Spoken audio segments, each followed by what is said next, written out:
નમસ્કાર. હવામાન માહિતી વાવથરા યુટ્યુબ ચેનલ ઉપર આપનું સ્વાગત છે. ખેડૂત ભાઈઓ, આજે 12 તારીખ છે.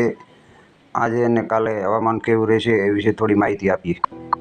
આજે સાંજના ટાઈમે ઉનાળુ પવનનો જોર રહેશે.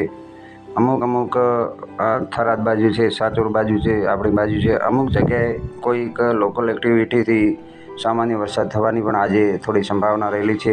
બાકી ઓવરઓલ તો હવામાન ઉનાળુ પવનનું જોર રહેશે અને સૂકું હવામાન રહેશે. તો આવતીકાલે પણ પવન ઉનાળુ વધારે રહેશે અને જ્યારે હવામાન પણ સૂકું રહેવાની સંભાવના છે. ક્યાંક લોકલ એક્ટિવિટીથી 1-2 ગામડામાં સામાન્ય વરસાદ થવાની સંભાવના છે. હવે એક નવા રાઉન્ડ વિશે વાત કરીએ તો 17-18 તારીખનો એક ફરી ભગવાને એવું વાતાવરણ સર્જાઈ રહ્યું છે કે જેના લીધે ભગવાન કરે તો આપણા વિસ્તારમાં લગભગ 17-18 તારીખે વાવણી લાયક વરસાદ થઈ શકે છે. કોઈક ગામડાઓમાં વધારે પણ વરસાદ થવાની સંભાવના છે.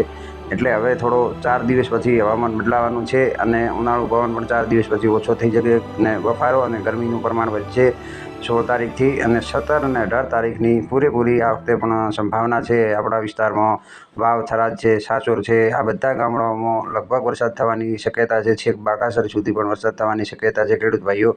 અને બીજું એક વાત કરી લઈએ કે હવામાનનો એક સિસ્ટમ બનવાની છે. એ સિસ્ટમના લીધે એક સારી સિસ્ટમ બંગાળની ખાડીમાં બનવા જઈ રહી છે. જે આપણે ઓરિસ્સા ઉપરથી અને છત્તીસગઢ છે, મહારાષ્ટ્ર ઉપરથી અને જે આપણી પૂર્વી ગુજરાત કહેવાય છે ત્યાંથી આપણા વિસ્તારમાં અથવા કચ્છ બાજુ આ સિસ્ટમ જવાની પૂરેપૂરી સંભાવના છે. અત્યારે તો એની ખાલી સંકેતો બતાવીએ છીએ, શક્યતા છે. હજુ સિસ્ટમ બનવાની બાકી છે.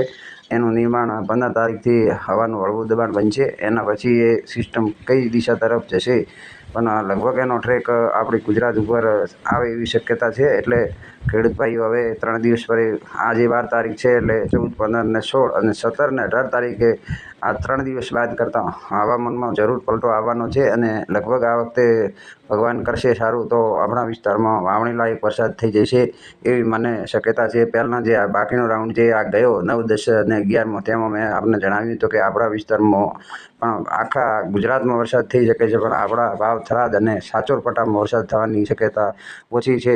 મેં અગાઉ પણ થોડું કહ્યું હતું પણ એ વખતે થોડો સાચોર પટ્ટામાં ગામડા વરસાદ થયો છે. ત્યારે આપણા પટ્ટામાં આ રાઉન્ડમાં થરાદથી આ ભાગમાં કોઈ જગ્યાએ વરસાદ થયો નથી. એક મામૂલી 10 ગામડામાં સામાન્ય વરસાદ થયેલો છે. એ બાકી કોઈ પણ આપણા વાવ, થરાદ પટ્ટામાં વરસાદ થયો નથી. બસ એ જ આજે. અને આપણી ચેનલને સબસ્ક્રાઈબ કરો અને સચોટ હવામાનની આપણે આગાહી કરીશું. અને આ વખતે ફરીવાર દોહરાઈશું કે એક હવામાં હળવું દબાણ થવાનું છે. એના લીધે આપણામાં આ વખતે 17-18નો મારા અંદાજે 90% વરસાદ થવાની સંભાવના છે. બસ એ જ. જય જવાન, જય કિસાન, જય હિન્દ.